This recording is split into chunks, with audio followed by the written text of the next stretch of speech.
The house was quiet when my phone vibrated with a new voicemail notification. I hadn't called anyone, and I definitely hadn't left any messages. I checked the screen again while standing in the kitchen doorway. The caller ID showed my own number, saved under my name. At first, I thought it was some phone glitch. Reception gets strange out here sometimes, especially in old houses. Still, I pressed play and held the phone near my ear. For a second, there was nothing but soft static. Then a voice came through, low and tired. It sounded exactly like me. "Hey, just checking the place," the voice said quietly. I think something moved upstairs. I stood there staring at the wall while the message ended. I hadn't said those words, not ever.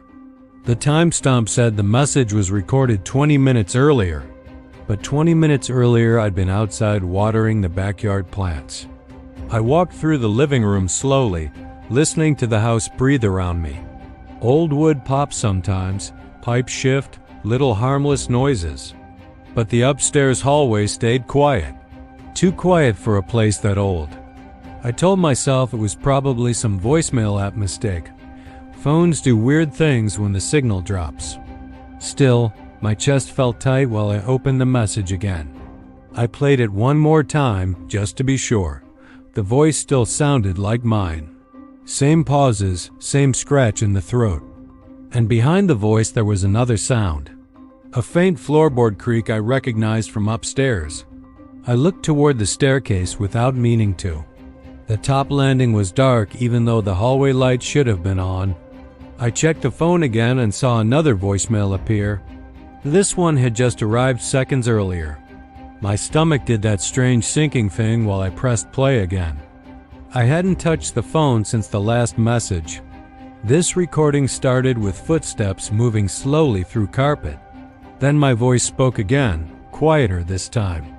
"I'm in the hallway now," the voice whispered. "Something's in the guest room." I felt my throat go dry. The guest room was directly above where I was standing. I looked up at the ceiling and held my breath. For a second, I thought I heard something shifting overhead. It might have been the heater. That's what I told myself anyway. The message kept playing through the speaker. The voice sounded closer to the phone this time. "Okay, I'm opening the door now," it said slowly. The door upstairs creaked softly through the recording. The sound was too clear to ignore.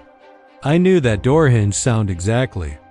I walked toward the staircase before I realized I'd moved at all. Each step felt slower than the last one.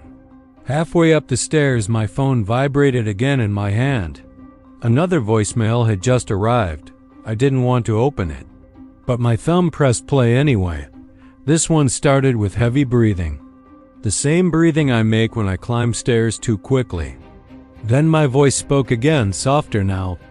"I'm standing right outside your room." I stopped on the staircase and felt my legs lock. My room was downstairs, across from the kitchen. The recording continued quietly for a few seconds.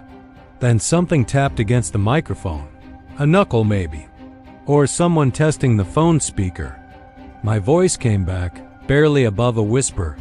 "You're halfway up the stairs." My stomach twisted in a slow, uncomfortable way. I hadn't made a single sound while climbing. The message ended with a small laugh. Not loud, just a quick breath through the nose. I stood there for a long time without moving. The house stayed silent again. Then the upstairs hallway light flicked on. I hadn't touched the switch. The glow spilled down the staircase slowly. Dust drifted through the air like tiny floating specks. My phone buzzed once more in my hand, another voicemail. I opened it without thinking anymore. At that point, it almost felt automatic. This recording started with footsteps again, but they sounded different now, closer, like they were standing directly behind whoever held the phone. My voice spoke one last time, but something about it felt wrong. "You shouldn't have come upstairs," it said quietly. "We were doing fine before you listened." The recording stopped there. No footsteps, no breathing, nothing else. I lowered the phone slowly and looked up the staircase again. The hallway light was still on. and at the top of the stairs, just barely visible in the glow, someone was standing there holding a phone to their ear. They looked exactly like me. Same clothes, same posture. They tilted their heads slightly and watched me without moving. Then my phone vibrated again in my hand. A brand new voicemail appeared. Recorded just a few seconds ago. I didn't press play this time, but I could already hear faint breathing through the speaker. Quiet, patient, like whoever left it knew I'd listen eventually, and I still have those messages saved. I never go back to that house anymore, but sometimes late at night my phone lights up again. A new voicemail from my own number waiting quietly. I still haven't opened the newest one, but the preview shows something strange. The recording time keeps getting closer to where I live now, and the last message preview only shows 4 words. I'm outside your house.